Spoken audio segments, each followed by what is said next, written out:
Serious, parents of Reddit, what did you tell yourself you'd never do, but ended up doing, and why? That as parents we'd still make time for ourselves to do things away from being parents. This weekend is our first kid-free weekend in 14 months. We slept all afternoon then watched TV in bed. That is doing something. Sleep is something. And it is glorious. Oh god, I want sleep again. I miss sleep. Send sleep please. Counting to 3. Always annoyed me when I heard other parents do it, but I realized it's as much for the parent to calm down as it is for the child to correct their behavior. I've been doing this with my dog for 6 years. I swore to myself I wouldn't ever be the fat lady screaming at her kids in Walmart. If I have offended a few people, I was exaggerating a bit. I don't scream, but I do get very aggravated and snippy with them. I'm not fat, just a tad overweight. 5 feet 3 and 160 lbs. I try my best to be the best mom I can be, but it seems like the monsters in my kids always come out at Walmart. Lol. Before I had kids I would always side-eye the actual fat ladies actually screaming at their kids, and now I understand. I saw you the other day. Teach my kid bad habits. I've struggled with nail biting since as long as I can remember. My nails always look fricked. My fingers hurt. They often bleed. I didn't want my son to go through this. Then, the other day, I spot him working on a hangnail really hard. I take a closer look, and all his cuticles are fricked up. One is red tinged from blood. He's worse than I ever was, and he's only 5. I can't help but think I've modeled that behavior for him, since I wasn't able to quit when he was born. I haven't even been able to quit for 1 hour, let alone a day. Dang. My grandpa told me I was a cannibal for chewing on my nails when I was 6, and I haven't since. Being strict. You go your whole life telling yourself you will be the cool and laid back type. Then it happens and all of a sudden secret police in your own home sounds tempting. Firm is good. You need them to know that when you tell them to come here now they will freaking come there now. You just can't abuse it. All the Santa stuff. I thought we could just saint skip it and emphasize Christmas as a time for family to get together and celebrate being with one another. The minute he was born I thought this kid needs magical crap. He is 8 now and he just had the discussion with me. He laid out his no Santa case with evidence, both scientific and anecdotal. Good kid. I promised myself I'd never lick my finger and wipe my kid's face. Real revenge is growing up and doing it to your parents. But why? Because I said so.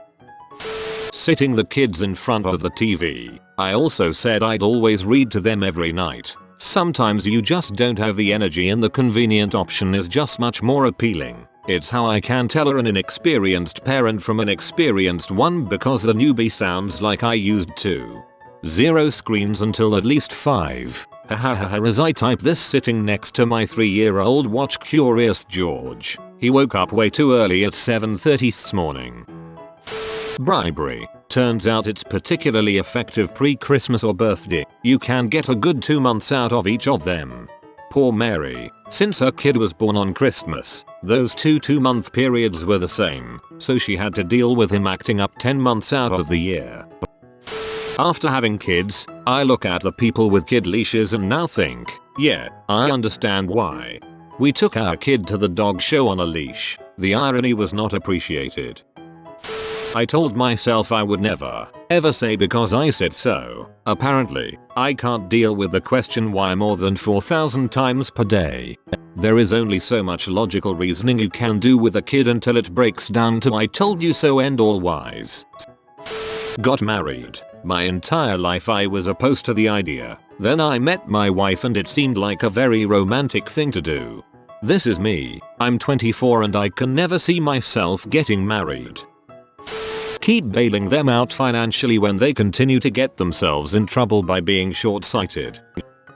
I told myself that I'd never yell at my kids. Of course, if I'd known back then that I'd have chronic pain that resulted in constant irritability, I probably wouldn't have made such a lofty goal. I also promised myself that I wouldn't be an alcoholic like my dad. Luckily I've held on to that one. Well, if you do let them know it's pain that's upsetting you, not the kids. Let them know it's not their fault.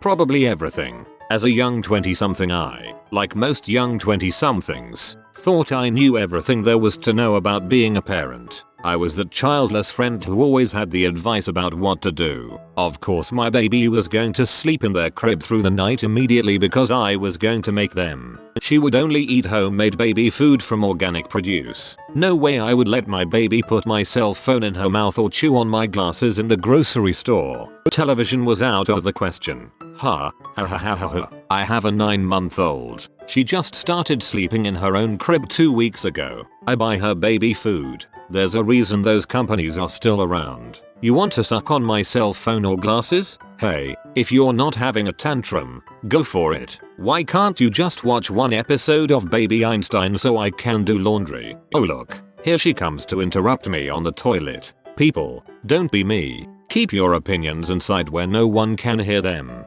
Because otherwise you get Velcro baby, and you'll love them to pieces but also want them to leave you alone for 5 minutes so you can poop in peace. With 4 girls and 8 grandchildren, my mother has barely been able to pee uninterrupted for 30 years. Using TV as a babysitter, I don't do it often, but Netflix on my iPad gives me 30 minutes of quiet time during breakfast to down my first 2 cups of coffee, so it's worth it. Really, it's not that bad. As long as you're not letting them watch HBO or something, I don't see what the big deal is. I was practically raised by a TV. I have lots of hobbies. I was an active kid teenager. There's a reason so many educational baby shows exist.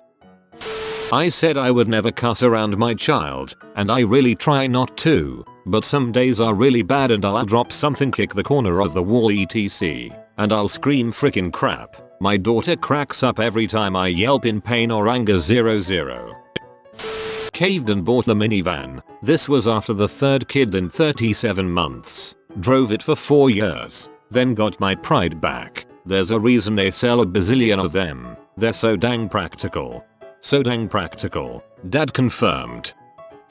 Cry it out. We had read enough that we were convinced that letting a baby cry was a form of abuse, and we were so sure when he was born that we would be able to weather any sleep issues and that he would eventually figure it out. Well, after 4 months of picking him up, nursing and walking and singing and shushing and rocking him every time he cried until he fell back asleep, and then trying to lay him back down in his crib with surgical accuracy so as not to wake him back up in the process, we were absolutely miserable. And, of course, he was no picnic during the day because he was as sleep deprived as we were. We were convinced he was a problem sleeper and asked our pediatrician if there were any tests we could order or medications we could try. Instead, she recommended that we try just letting him cry. At first, we were offended by the nerve of this so-called doctor recommending a brutal Stone Age technique to enlighten parents such as ourselves, and were all set to switch pediatricians. But after talking to some parent friends who had gone through it and actually reading up on the pro side of the subject, we decided there might be something to this, and to give it a go. After about 3 nights of the Ferber progressive waiting technique, it was nothing short of miraculous to our sleep-deprived minds. He began putting himself to bed without complaint, and he was happy during the day.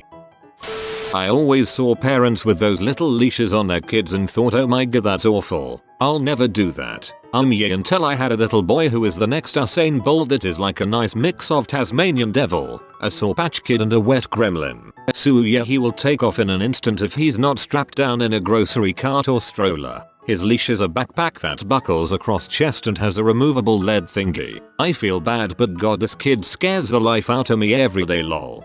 I have a kid like that. He's 19 now, but when he was little he was fearless and loved to run. Best thing we ever did was to teach him to stop on a dime when we yelled stop. I'm convinced it saved him from being run over in driveways 3 times and from drowning once.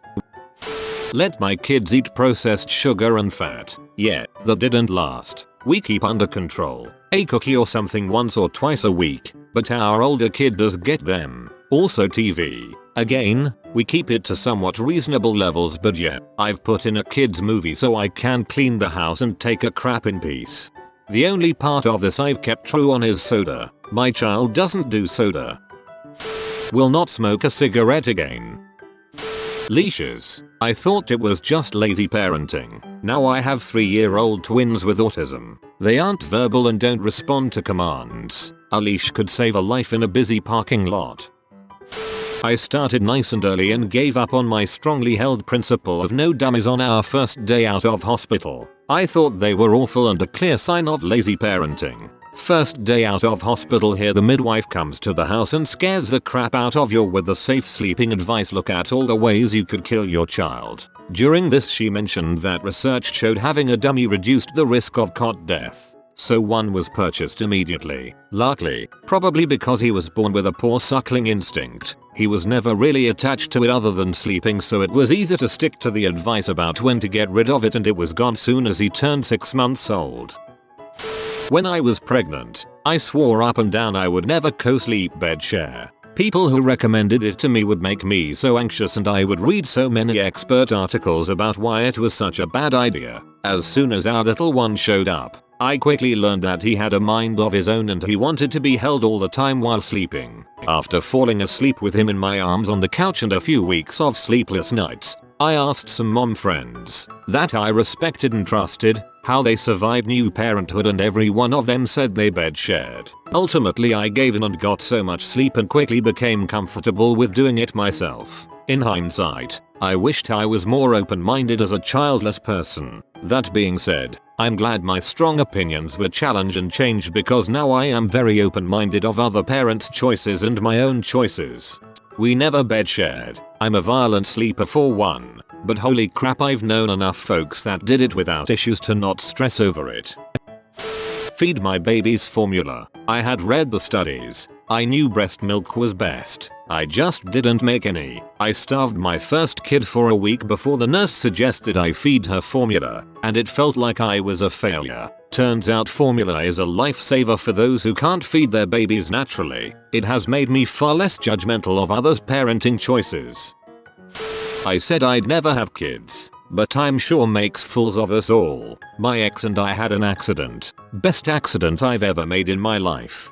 I call my son my happy surprise. I didn't want kids either, but I wouldn't trade him for anything in the world. Between him and my husband, I feel like I have that little piece I was always missing. Allow my daughter to eat McDonald's. Sigh. It became a convenience thing. It happens very rarely, but it still happens. I try to order the fruit bags rather than the fries, then my daughter steals all of mine. Because I said so, that's why. Why? Have a kid and find out why. Have a beer after the kid goes to bed. Luckily my self-control is still there, so I only have one. Bed sharing with the baby. It's easy to say you won't, until it's 4 AM and you haven't slept yet, because 20 pounds baby won't sleep unless you hold him.